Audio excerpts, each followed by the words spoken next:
சரி, ஓகே. இப்போ நான் சித்தோனா வீடியோஸ்லாம் பார்த்துருக்கேன். ஸோ அதில் பார்த்தோம்னா ஒரே ரூம்ல 4-5 பேர் ஒன்றா சேர்ந்து தூங்குவாங்க. ஸோ நீங்களும் அந்த மாதிரி தான் ஒரே ரூம்ல 4-5 பேர் இருப்பீங்க இல்லையா? ஸோ தூங்கும்போது உங்களுக்கு டிஸ்டர்பன்ஸ் எல்லாம் இருக்காதா? டிஸ்டர்பன்ஸா? இல்லைங்க, டிஸ்டர்பன்ஸ் அந்த ஸ்டார்டிங்ல ஆரம்பத்தில் வரும்போது என்னடா அடைச்சு நம்ம வீட்டிலாம் வந்து நம்ம வீட்டில் சண்டை போடுவோம் தங்கச்சிட்ட, அக்கா தங்கச்சிட்ட தள்ளி போட்டு அங்கே போ எனக்கு வேணும் அப்படின்னு சொல்லிட்டு. ஆனால் பேச்சுலராக வந்துட்டோன்னா நான் முத உள்ள என்ட்ரி ஆகிறேன் ரூம்குள்ளே. ஃப்ரெண்டு ஒருத்தன் சொல்லி நான் வந்திருக்கேன்.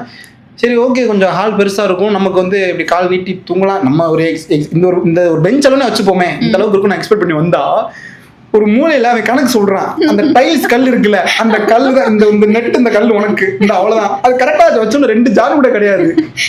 ஏன்னா இதை நிமிந்து மல்லாக்க படுக்க கூட முடியாது, முடிச்சாச்சு தான் தூங்க முடியும். இதுல எப்பறம் தூங்குறது அப்படின்னு சொல்லிட்டு ஆரம்பத்துல வந்தோம். பட் ஒரு கட்டத்துக்கு மேல வந்து என்னன்னா பழகிரும் அப்படியே. ஆனா எல்லாரும் தூங்கும்போது ஸ்டார்ட் பண்ணும்போது ஒன்னா தலைங்க வச்சு தூங்குவோம், அரிசியா இருக்கும். காலைல எந்திரிக்கும் போது பாத்தீங்கன்னா இவன் 150 டிகிரில இருப்பான், 20 டிகிரில இருப்பான், ஒருத்தர் சுருண்டு கிடப்பான் மாதிரி.